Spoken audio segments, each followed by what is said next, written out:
Hi guys, and welcome to another Divi video. This is Jamie from System22 and webdesignandtechtips.com.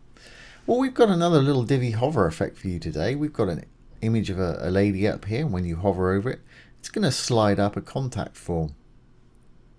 That's a great little thing to have, perhaps for your team members area, or whatever you decide to do with it. Really easy to do, so let's get started. First thing I'm going to do is enable the Visual Builder.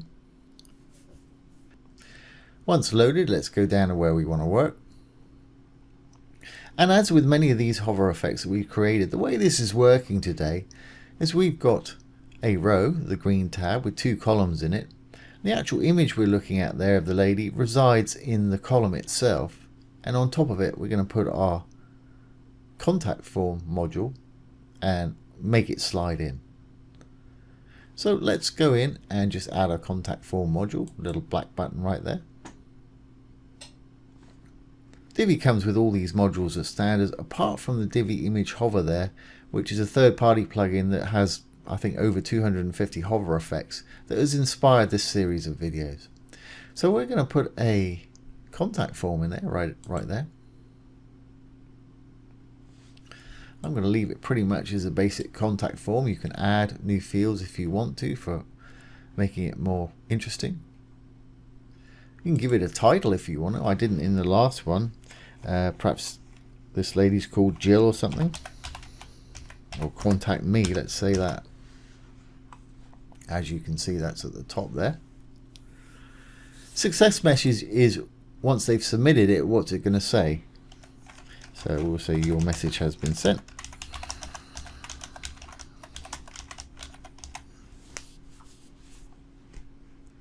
Submit button. At the moment it says submit. You can put in whatever you like there, or send message, whatever you want there. I'm going to leave mine as submit. Now the important one below is the email address. This is where you want it to be sent to. We'll say me@myemail.com.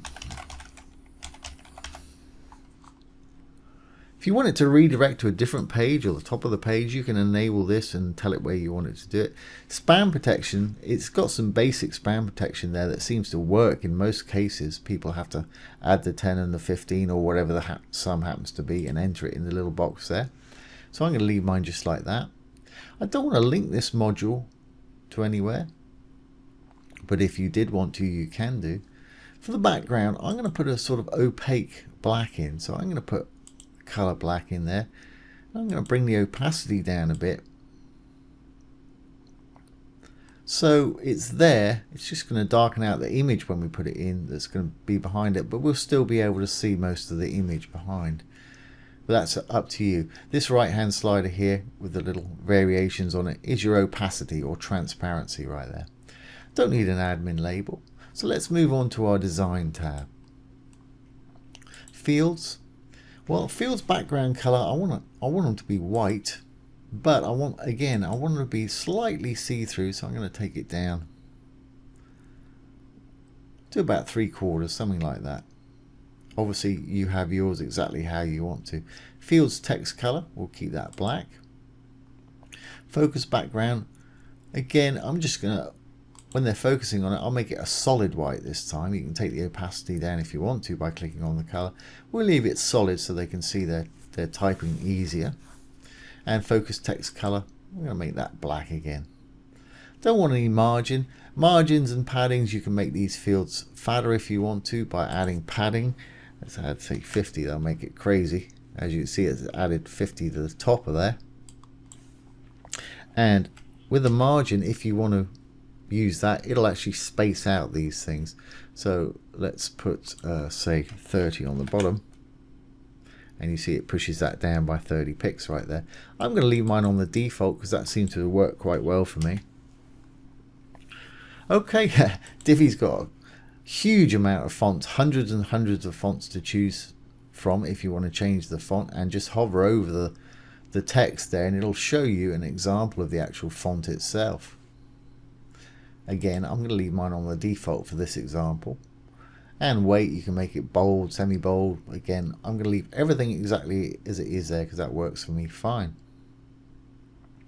Okay, Well, let's have a look. Title text, I'm going to put that in the middle. I didn't have it on my other one there, so I'm not quite sure how that's going to react yet, but we'll see. But I'm going to go to title text. I'm going to make that white. I'm going to put it in the middle there. Great. So let's go on down, and the only other thing I really want to do here, I want to make that button my own, and I want to add a bit of spacing. So here's the button. I'm going to use custom styles and color it the color I want rather than the default color there. Text size is absolutely fine. Text color, I'm going to make that white, and the background color, I'm going to make it purple.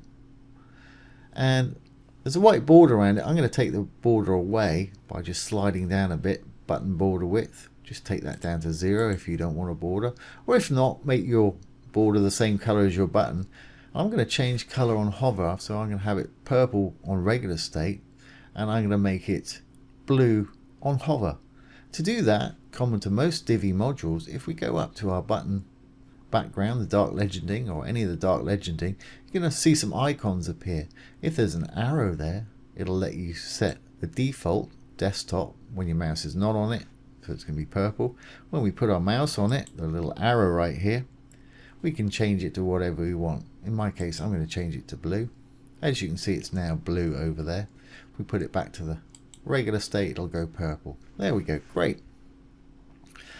All right. Well, I know this is 400 pixels because that's what I made the column. So I want to make sure that this fills out at least enough of it. Even more of it is fine. But of course, I don't want any of the buttons or contact or anything to spill out over. But I want to make it at least as tall as this one. And to do that, I'm going to use a bit of spacing. So I'm going to roll on down past the button. I'm not going to add any more features to our button there. I'm going to go to spacing. And I'm going to add some padding top and bottom. I'm going to say, we'll try 50. I'm not sure if that's going to be enough yet. Just put in the 50. It'll put in the pics for you. Hit the chain. It'll do top and bottom. Yeah, that's fine. In fact, I might even take that back a bit. No, I think that's going to work. We can adjust it in a little while. And let's give it 50 left and right. There we go. I think that's going to work fine. We've got about 20 pixels extra on the bottom there, but we're going to lose that in a minute. I'll show you how. Okay, so we've got our contact form. Or at least I'm pretty happy with the way that contact form's looking. So let's move on and put our image in the background there. And like I mentioned earlier, save this, the image actually resides in the column. So if we go up to our row, the green tab, we're working on column 2 here. There it is. Let's go in there. Go to background. And you've got color, gradient, image or video. I'm going to add an image. And let's find that image of that lady. There she is. And as you can see, she's behind our contact form. But I don't want it spilling out the bottom there. I want these to be both the same height. So I'm going to give our column here a fixed height. And also, it looks like I need to change the color of that text there to white so you can see a bit better. We'll do that in a moment.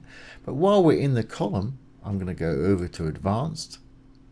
I'm going to tell it that I want it to be 400 pixels tall.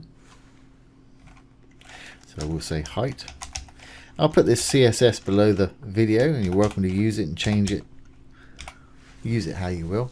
Great. As you can see, the image right there stops at 400 pixels, but our module is spilling out there or overflowing. Now we can fix that quite easy. We'll close up the custom CSS. Remember, we're still in the column within the row. Going to go down to visibility, horizontal overflow, vertical overflow. I'm going to change both of these to hidden. And as you can see, we've got nothing overflowing from the sides, top or bottom. Exactly what we want. Great. Okay, well, let's save our column there. We're done there. And save our row settings. Now then, we don't want to see this contact form until we hover over it. And when we do hover over it, I want it to sort of roll up from or slide up from the bottom and come in. And when we're off it, I just want to see the nice picture of the lady there. So let's do that. And to do that, we're using no coding. So let's go into our module settings. I'm going to go over to design. I'm going to go down to spacing. And we're going to change a few things around here. I'm going to uncheck the chain so they don't do both at once. And what I want to do is push this whole thing down so we can't see any of it. And I know this is 400 pixels, so let's just push it down by 400 pixels.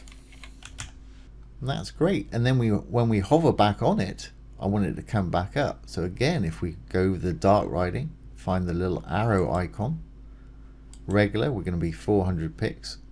On hover, I want it back to 50 pixels.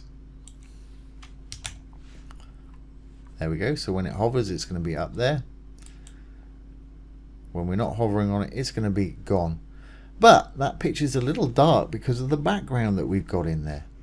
So let's go to our content. We'll go down to background.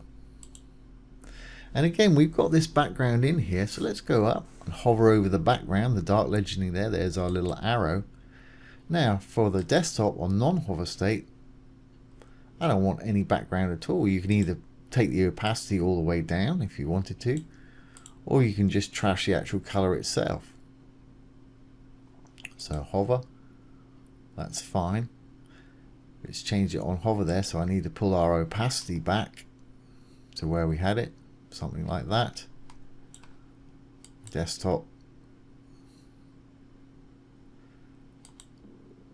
So I think that's going to work fine. Now, the time that Divi takes to do this, once you hover your mouse over it, by default 300 milliseconds, just under a third of a second, which is pretty quick. For drama, I like to slow it down a bit, but that's entirely up to you. If you want to slow it down or speed it up, head over to your advanced. We're still in our contact form module, and we'll go down to transitions. And here you can set the transition duration. I'm going to take mine up to about 3/4 of a second for a bit of drama. And now you can slide, you can type in your amount, and you can fine tune with these little buttons right here. Don't want any delay. I want it to happen as soon as we roll over it. And the speed curve that I like to use for these hover effects is ease in and ease out. These are all slightly different, and some will work better than others in certain situations. But for most of my hover effects, I tend to use this ease in and ease out. But check the others out because they might work for you. Alright, well, I think we're done. If we've done everything correctly, this should now work as expected. So let's save our changes there. We'll go down, we'll save the page changes. And let's exit the Visual Builder. And there we go. We've got our picture of our lady there. Then when we hover over it, our little contact form slides up. A little contact me title. Then when we click on one of these fields, it goes to full white and they can start filling in their details there. Like I say, the only thing I wanted to change is the actual capture text there. That's a little dark, so I'll do that quickly. There we go. And let's go into our module. I'm going to go to design and down to the capture text right there. And I'm just going to change the font to white. I don't need to see it. Hit the hover state and it'll bring it up. There, we can see that a lot better there. Great. So let's save and we're done. And let's exit the Visual Builder. There we go. Fields are all working nicely. Submit button, changing to blue. And we can read our capture text there. So they'd have to put in 22 there. Okay, there you have it, guys. There is an image to slide in contact form on hover. So I hope you've enjoyed this today and found it useful. If you have, please give it a thumbs up, ring the bell, comment, share, and subscribe to our YouTube channel. Once again, this has been Jamie from System22 and webdesignandtechtips.com. Thanks for watching. Have a great day.